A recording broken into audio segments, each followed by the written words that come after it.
This may come as a shock to you, but in recent months, 5 major South African companies have closed their shops. Now we're looking from retail giants to energy innovators. No sector seems to be immune from what is happening in the marketplace. Now in this video, we're going to look at exactly what happened, look at the factors that caused the downfall of these companies, and perhaps bring insights on how you as an entrepreneur or a prospective entrepreneur can avoid such mishaps that can easily lead to your closure or to your business failure. Please stay tuned.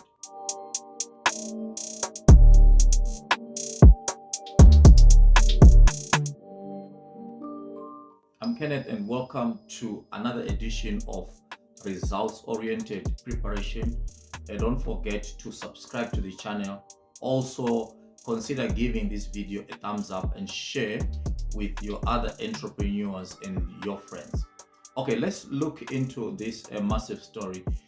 We know so far, according to Stats SA, which is responsible for gathering statistical data on almost everything here in South Africa, over 1,084 companies have closed up or have gone for liquidation from August 2024. Now, although this is a decline from the 2023 figures of the same period, a decline of about 5%, still, you and I can agree that over 1,084 companies closing down is quite a big deal. It means, therefore, that there are quite a lot of things that are happening in the marketplace that are forcing these companies to shut down. That is what we're talking about in this video, to look at exactly what is it that is causing business to shut down and what strategies can be implemented in such an economic environment to make sure that you as an entrepreneur can maneuver such challenges and remain profitable and sustainable over a given period of time.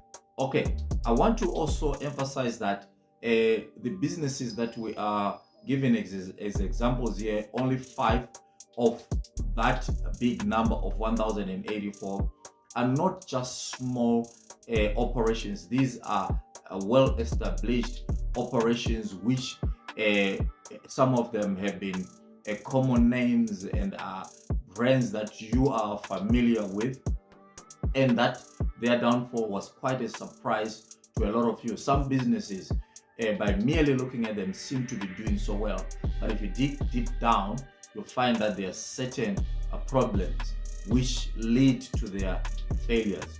So let's jump in.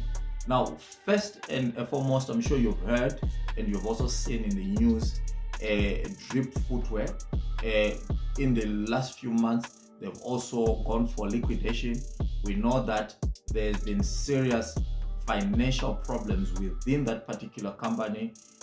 Of note is their 20 million rand advertising debt crisis, which they failed to deal with, and a whole lot of other financial issues there.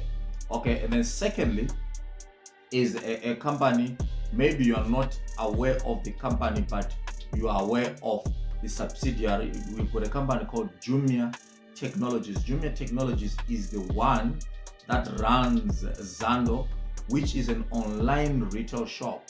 Now, everyone knows in the current economic environment, e-commerce seems to be in the budding industry as far as retail is concerned.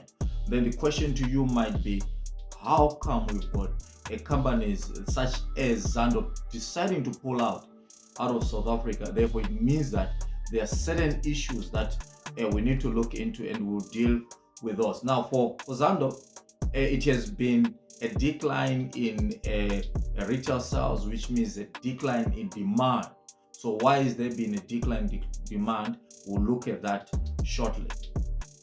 The third company that you need to consider then is Ellis. Ellis has been one of those electrical businesses, or electrical gadgets, electrical installations, from satellite dishes to a whole lot of home electronics that they were responsible for. It's a company that was registered on the JSE, and from the look of things and from the widespread availability of this brand in South Africa, you would have easily thought that they are a succeeding company. But they've had problems from a financial point of view, and have even failed government bailouts and so forth. So because of that, they went through liquidation, and then there are talks of them being bought by another business, but that's not the main issue here. If you are interested to hear more about Alice and the Applied, please leave a comment down below and then we'll reach out to you. The fourth business is Home Energy.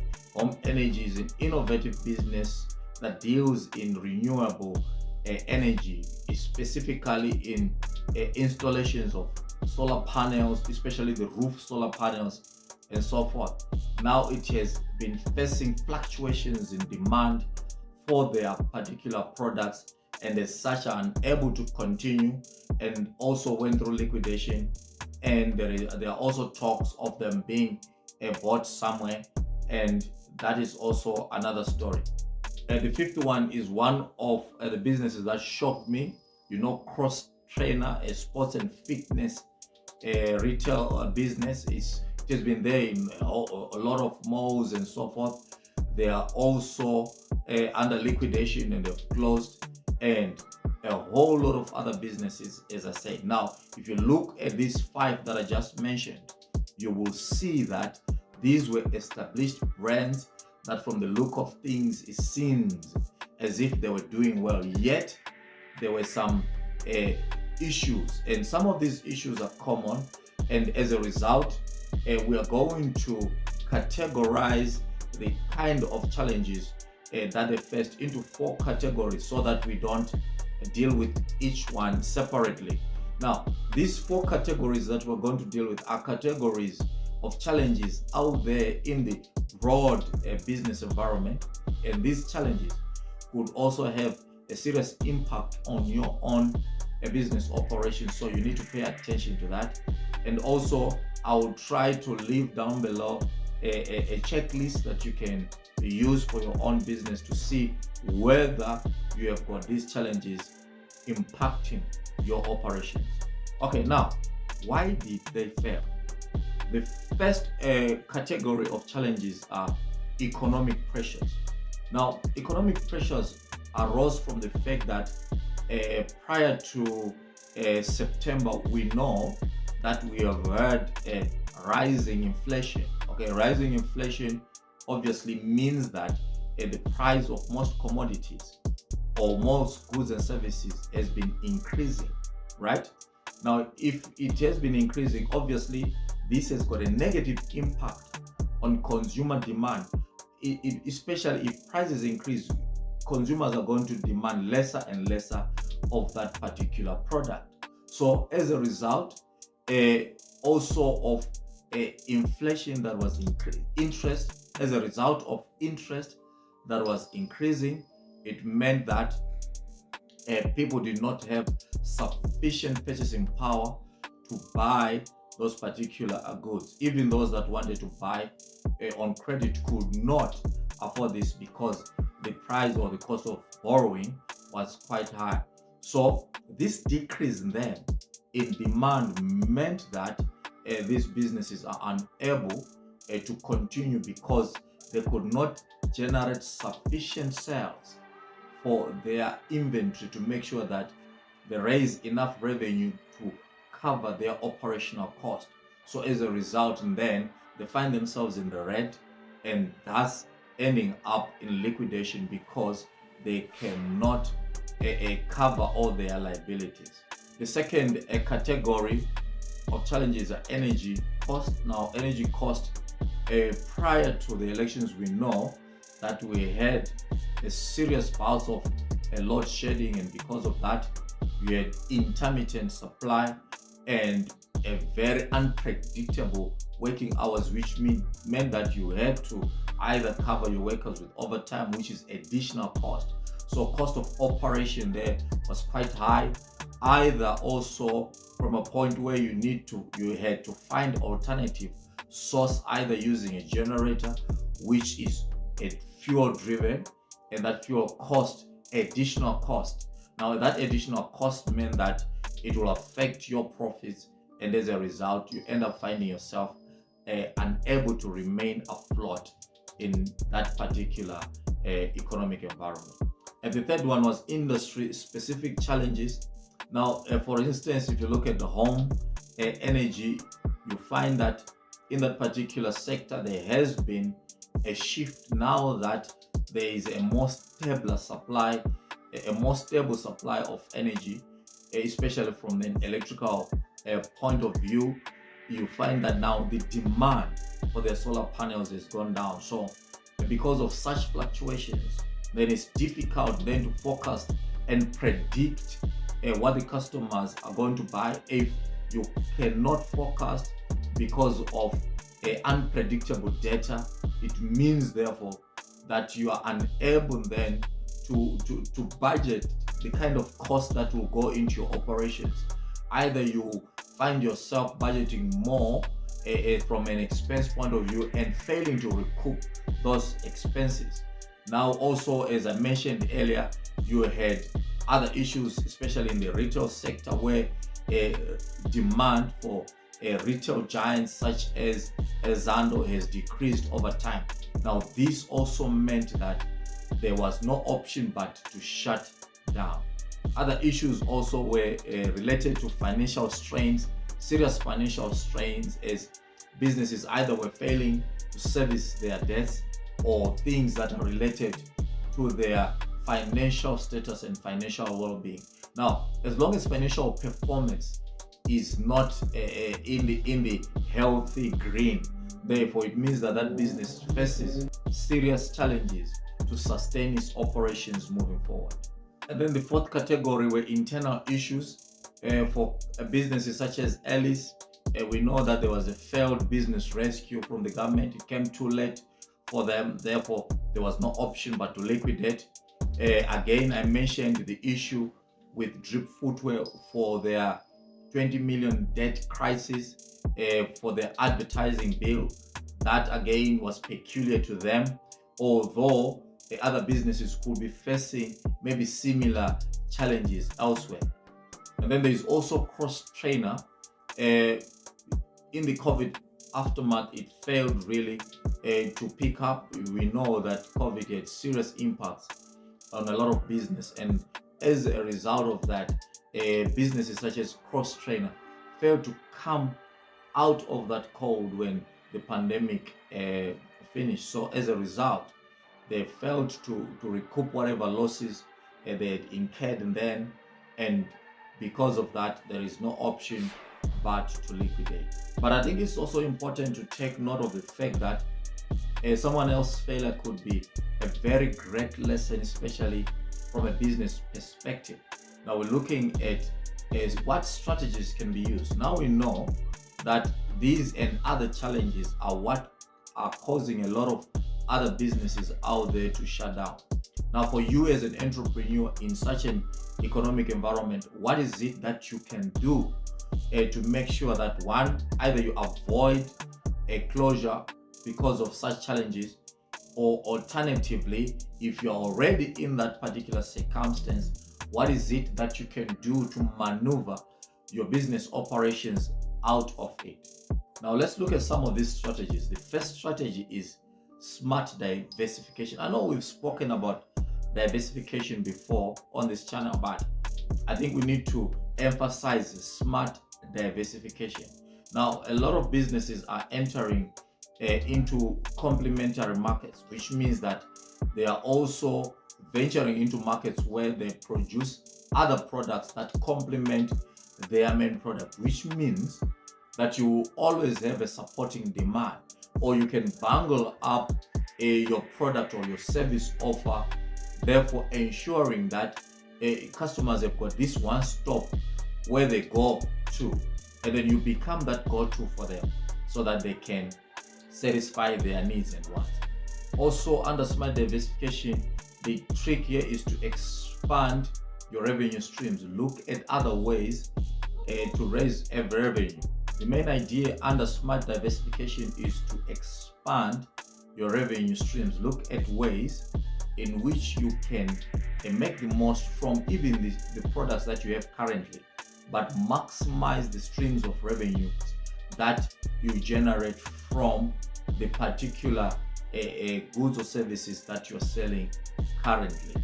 So the idea is to have more than just one stream, so that you can leverage one with another. In cases where one stream is not really performing well, you have another stream bringing in the right kind of income to make your business remain afloat over time. The second strategy there is cost management excellence. Now, under cost management excellence, we are basically looking at how best can you manage your cost. Now, remember, the lesser the cost means that there is a big difference between the income that you're getting and the cost. So this difference is your profit. So if you get to that point where you are able to manage your cost effectively, therefore it means that you are now in that particular position where you can maximize your profits. Therefore, you need to consider regular cost audits. Make sure that your costing is under control at all times. And secondly, always make sure that your operations are as lean as possible. Cut off unnecessary expenses. Number 3 is innovation focus. Under innovation focus, ensure that any new product developments are based on customer insights. What is it that you are getting from the market? In doing so, you're making sure that your innovation and then is going to cater for a specific need, which means that in your market research, you are generating the kind of data that points to what the customers want at any given time. Now, if you've got such kind of data, it means that what you're doing with your research and development brings about the right kind of product to suit the specific needs that are prevailing currently in your target market. The fourth one is financial discipline. Now, under financial discipline, you need to make sure that you've got a very strong cash flow management. Ensure that every time you have a good cash flow, especially for your operations. You can also look at situations where you've got an emergency fund. We once spoke about an emergency fund. I'll leave the video link down below. Make sure that you've got an emergency fund to help you in times where your business is not doing so well, so that you've got some reserves to tap into to cover you in those lean times. Number 5 is utilizing government support. Now, under government support, you've got tax incentives. Make sure that you are compliant, all right, for you to get the incentives. Also, there are also other compliance benefits, especially if you're in compliance with certain legislation. I know for sure that if you comply with the Skills Development Act, there are grants to be given there, as long as your business is paying the skills development levy, to make sure that you are contributing to skills development of the South African workforce.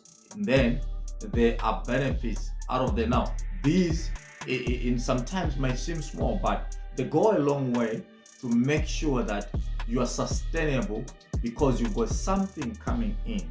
Number 6 is relationship building. Now, one of the most important relationships to build is with your customer. Customers. A lot of businesses these days have got customer loyalty programs.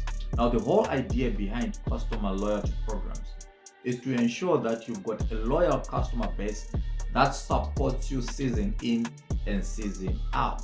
Now, you can go further then and also have other relationships, such as building lasting relationships with suppliers, where you can either sign long-term deals with your suppliers to ensure that in times where you are unable to pay upfront, they can front you the merchandise that you need to sell or the raw materials, and then you go ahead and produce or sell and then pay them later. And then also don't forget banking relationships with your financial services provider. Create those relationships and make sure that you can have access to credit as and when you need it. Number 7 is an adaptive business model. An adaptive business model means that your business model is able to change, right?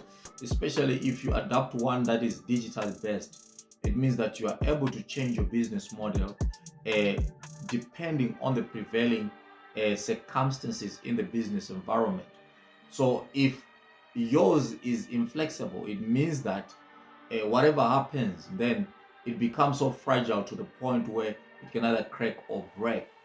But if it is malleable to the prevailing circumstances, it means that you are not fixed to a certain way of doing things. You are able to mold your operations and change them to suit what is prevailing so that you remain on top at all times. Okay, despite the fact that we've got all these challenges in the business environment in South Africa, still the idea of running a successful business is not an impossible one. You can begin by adopting any of these strategies and applying them to your very own operations. Or alternatively, you can come up with your own, or you can take these and tailor make them so that they suit your current circumstances. At all times, always make sure that you have the right kind of information or the right kind of data to base your decisions on. And if you are in need of help with creating or crafting any of these strategies, please do leave a comment and we'll reach out to you. I think one of the most important things that you must take note of then is that you need to stay resilient, stay innovative, and most importantly, stay in business. Please don't forget to subscribe if you have not yet subscribed. Leave us a thumbs up and comment down below, and we'll see you in the next video. Thank you so much for watching. This is results-oriented preparation, where early preparation equals excellent results.